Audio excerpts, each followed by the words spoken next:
올해 열매 맺는 신앙 말씀 시리즈는 성경에서 말하는 포도나무라고 하는 주제로 이렇게 말씀을 나누고 있습니다. 첫 번째 시간에 극상품 포도나무라고 하는 데 대해서 말씀을 나누었지요. 하나님께서 저희들을 최고로 선택해 주셨고 또 하나님의 포도원의 극상품 포도원으로 이렇게 옮겨 심으셨습니다. 이것이 우리의 정체성이고 이것이 우리의 근본이라는 것을 다시 한번 깨닫게 되었습니다. 둘째 시간에는 새 포도주였는데요. 6월절 희생양이 되신 예수님의 피로 말미암아 우리 모두는 죄가 용서받았고 이 보혈의 피는 우리의 능력이요.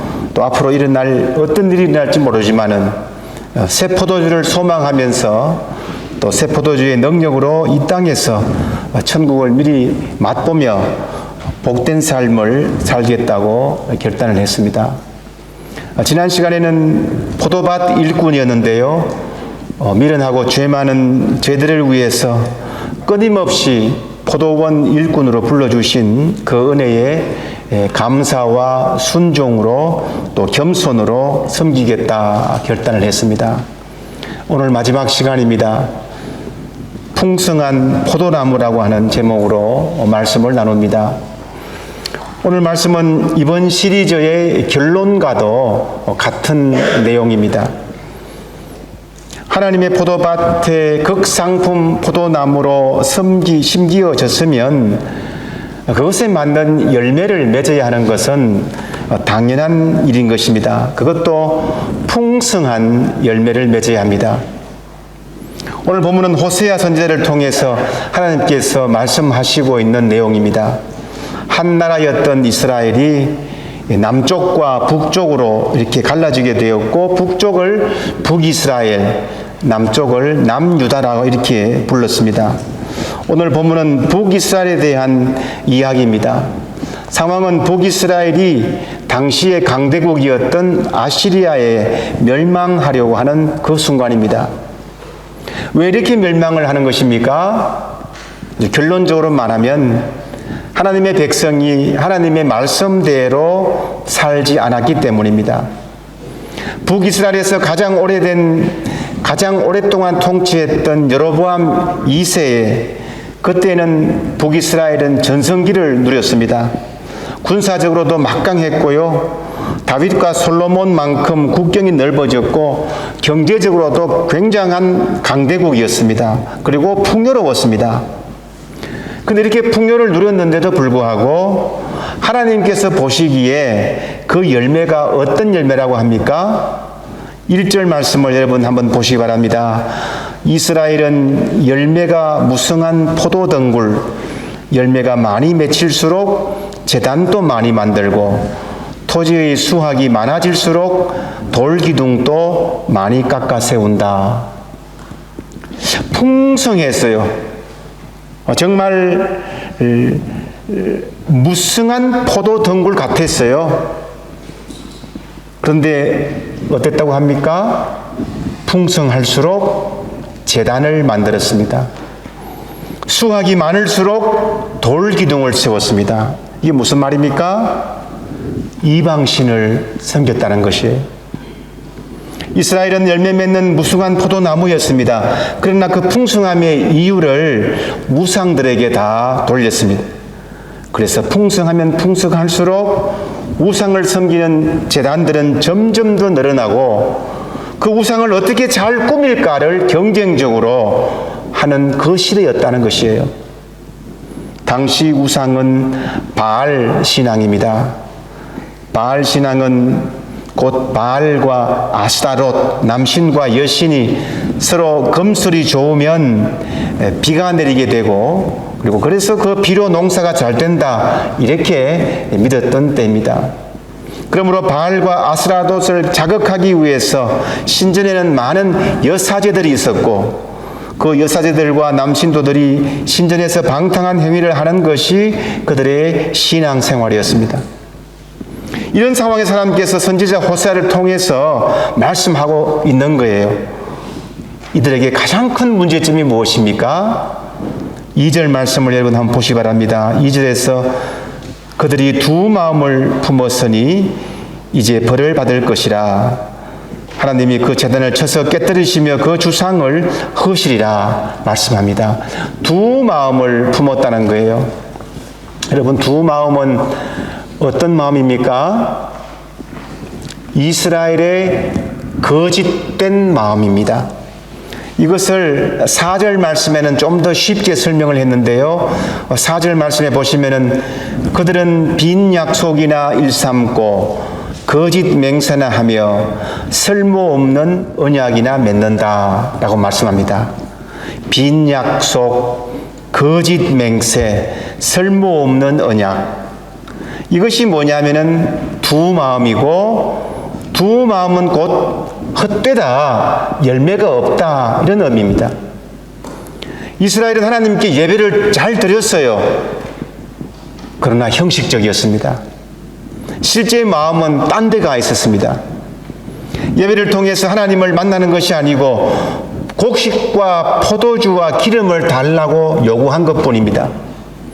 하나님을 만나는 것이 인생의 제일 목표로 살아가야 하는데 실제로는 세상을 만나고 따라가는 것을 가장 중요하게 여겼습니다. 하나님을 찾는 척하면서 사실은 자신의 욕망을 추구하는 거짓 신앙이었습니다.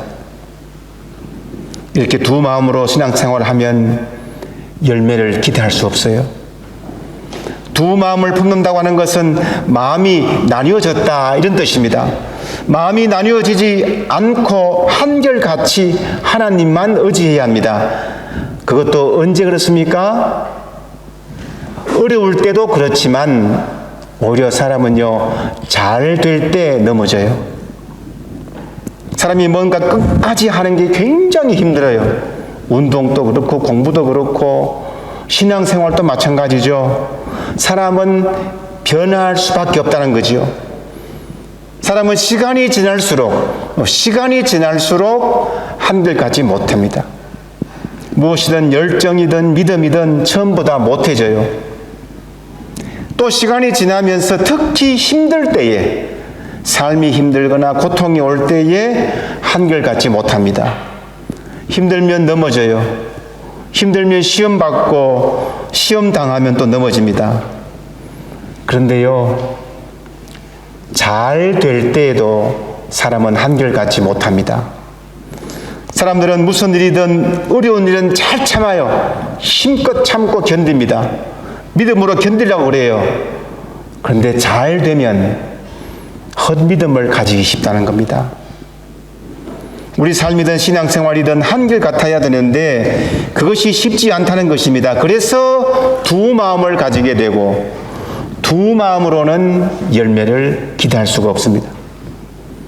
조금 열매를 맺을만 하면은 나무 본체에서 떨어집니다. 신앙에서 열매를 좀 맺으려고 하다가 또 시간이 지나거나 상황이 어렵거나 또 상황이 너무 좋거나 믿음 안에서 붙어있지 못하고 또 떨어집니다. 그러면 열매가 없습니다. 믿음 생활하면서 열매가 없는 것은 우리의 수치고 우리의 부끄러움입니다. 신앙생활에서 열매를 맺지 못하는 것은 부끄러운 일이에요. 한번 예배 드렸으면 그만큼 하나님과 더 가까이 있어야 합니다. 한 번 찬양했으면 그만큼 하나님과 붙어 있어야 됩니다. 한 번 더 기도하고 한 번 더 선교 사역 다녀왔으면 그만큼 열매가 맺는 제자들이 되어야 하는 거예요. 열매가 없다는 것은 우리의 수치입니다. 6절 하반절을 보세요. 끝내 이스라엘은 우상을 섬긴 일로 수치를 당하여야 말 것이다. 두 마음의 결과는 부끄러움 뿐입니다. 열매 없는 것이 얼마나 부끄럽습니까? 주님도 열매 없는 나무를 향하여 책망하지 않았습니까? 이스라엘이 송아지 우상을 숭배로 하면서 풍요를 누릴 것으로 생각했지만은 결국은 나라가 망하게 되었습니다. 그렇게 모아두었던 송아지 우상 어떻게 되었습니까? 아수르 왕에게 그대로 예물로 드리는 부끄러움을 남기고 말았습니다. 참 이상하게도요, 인간은 내가 그렇게 소중하게 여기고 그것으로 잘 될 것 같은 것으로 내가 부끄러움을 당할 때가 참 많아요. 하나님보다 더 좋아하는 것으로 인해서 부끄러움을 당한다는 것입니다. 가만히 생각해 보세요. 내가 하나님보다 더 좋아하는 것은 없는가? 그것으로 내가 부끄러움을 당한 적은 없는가? 본질인 하나님을 뒤로 하면 내가 더 사랑하고 더 아끼고 이것 없으면 죽을 것 같은 것으로 시험당하고 부끄러움 찾아온다는 것입니다. 그래서 우리는 정말 잘 될수록 조심해야 돼요. 인간은 번성할수록 나약해지고 잘 될수록 범죄하기 쉽기 때문이에요. 우리의 나약한 본성입니다. 얼마 전에도 잘 나가던 어떤 연예인이 도박에 빠져서 한순간에 모든 것을 잃어버렸다는 소식을 우리가 접합니다. 이런 소식은 너무나 흔하게 들려요. 우리는 모든 것을 하나님과 연관시켜야 됩니다. 우리는 하나님의 백성이지 않습니까? 노벨 문학상을 탄 한강 작가가 인터뷰를 하면서 이런 질문을 받았습니다. 노벨상을 타고 이제 어떤 삶을 살 것입니까? 이렇게 대답했어요. 저는 노벨상이 내 인생을 크게 변화시키지 못한다고 생각해요. 나는 글장이니까 계속 글을 통해서 세상과 소통할 거예요. 이전처럼 계속 글을 쓰는 일에 열중하겠습니다. 우리는 하나님을 믿는 하나님의 자녀입니다. 저희들은 계속 하나님과 관계되는 일에 충실해야 합니다. 예수 믿는 예수쟁이들이 아닙니까? 왜 자꾸 딴 데를 바라봅니까? 세상이 부러워할 노벨상을 타도 우리는 예수쟁이로 살아가야 된다는 것이에요.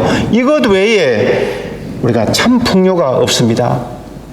참 풍요는 하나님을 두려워할 줄 알아야 합니다. 3절 말씀에서 우리가 주님 두려운 줄 모르고 살다가 임금도 못 모시게 되었지만 이제 임금이 있은들 무엇에다가 서겠습니까? 하며 한탄할 날이 올 것이다. 이스라엘은 참된 왕인 하나님을 버리고 하나님을 의지하지 않고 세상의 왕들을 의지했지만은 그들이 이스라엘을 구원할 수가 없었어요. 그들을 의지할 때에 오히려 어떤 결과가 있었습니까? 7절 말씀을 여러분 한번 보시기 바랍니다. 사마리아 왕은 물 위에 있는 거품같이 멸망할 것이며 라고 말씀합니다. 물 위에 떠 있는 거품같이 우리가 의지하는 세상의 것들이 얼마나 허무한 것인가를 말씀하고 있는 거예요.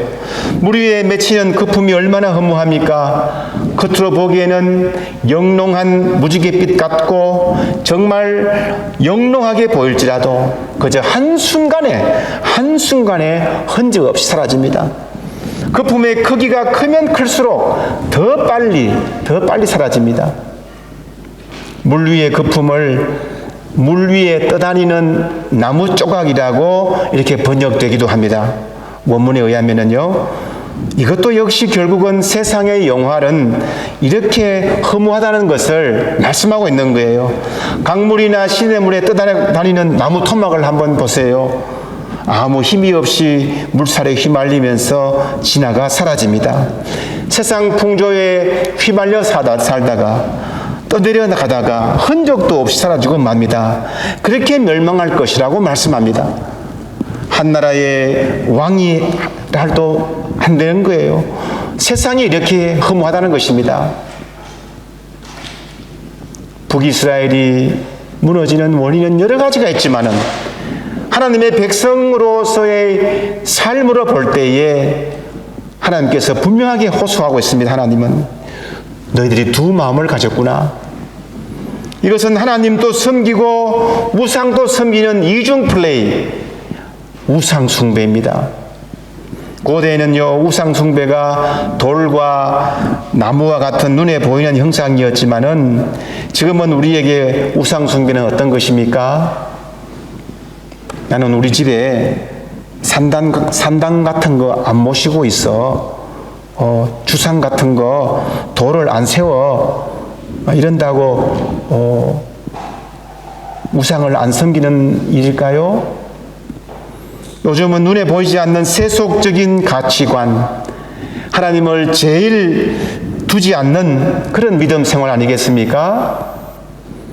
많은 그리스도인들이 인생의 주인을 자신으로 삼아요. 교회 다니면서도 내 삶의 주인은 나야. 내가 할 길 내가 정합니다. 내 뜻대로 다 해요. 내 삶은 내가 할 테니 하나님은 내가 힘들고 외롭고 고통당할 때 도와주시면 됩니다. 도와달라고 해요. 하나님을 전적으로 신뢰해야 합니다. 먼저 믿어야 합니다. 내가 세상 유혹에 다 넘어가고 내 길을 고집하고 살아가면서 하나님 도와주세요, 이런 삶에는 열매가 없습니다. 전적으로 맡겨야 합니다. 하나님께 붙어 있어야 합니다. 한결 같아야 합니다. 두 마음이 아니라 한 마음일 때 여기에 풍요로운 삶이 있습니다. 성경에서는 포도나무 열매를 말할 때에 가장 확실하게 말씀하는 내용이 있지 않습니까? 요한복음 15장 말씀에서 포도나무 비유입니다. 열매를 많이 맺으려면은 예수님께 붙어 있어야 한다. 이처럼 단순한 진리 그리고 확실한 진리는 없을 거예요. 무엇이든 나무에 붙어 있지 않는 가지에는 열매를 기대할 수 없기 때문이에요. 사랑하는 여러분, 혹시 신앙생활 하다가 세상에 휘말리다 보니까 열매를 맺게 하시고 근원이 되시는 하나님을 잊은 일은 없으십니까? 신앙생활 잘 하시다가 열매 맺는 그 타임에 또 두 마음을 품어서 물 위로 떠내려가는 나무 토목과 같은 허무한 삶을 보내고 있지는 않습니까? 혹시 하나님과 세상을 적당하게 겸하면서 섬기려고 그렇게 용을 쓰고 애를 쓰고 있지는 않습니까? 이제 결단하십시다. 이번 열매 맺는 신앙 시리즈의 결론입니다. 우리 다시 하나님 말씀에 붙어 있기로 결단하십시다. 세상 모든 것을 다 흘러가지만은 하나님의 말씀은 영원합니다. 이사야에서 말씀하지요. 풀은 마르고 꽃은 시드나 하나님의 말씀은 영원히 서리라. 영원히 서리라. 아멘. 주님의 보혈로 하나님의 정원에 극상품 포도나무로 심겨진 이상 두 마음을 품지 말고 무조건 붙어 있으면은 자연적으로 열매는 맺게 되어 있어요. 저희들이 하는 길이 아닙니다. 하나님께서 걸음을 주시고 하나님께서 때에 맞게 이른 비 늦은 비로 필요한 물을 공급하셔서 열매를 맺게 해주시는 거예요. 풍성함의 근원이 되시는 하나님을 더욱 의지하며 말씀을 의지할 때에 우리 가정에서, 직장에서, 사업에서 구체적으로 역사하시는 하나님의 놀라우신 풍성한 열매가 차고 넘치기를 주님의 이름으로 축원합니다. 아멘. 기도하겠습니다. 사랑이 많으신 하나님 아버지, 은혜를 감사드립니다. 열매 맺는 신앙이라고 하는 또 타이틀을 걸고 저희들이 한 4번에 걸쳐서 말씀을 듣고 또 결단하게 함을 감사드립니다. 특히 오늘 말씀을 통해서 나태한 저들의 믿음을 다시 한번 다잡게 하시고 두 마음이 아니라 하나님께 붙어 있는 한 마음을 통해 자연적으로 맺어주시는, 자연적으로 열매를 맺는 그 축복을 마음껏 누리는 우리의 삶이 될 수 있도록 주여 인도해 주시옵소서. 감사드리며 예수님의 이름으로 기도드리옵나이다. 아멘.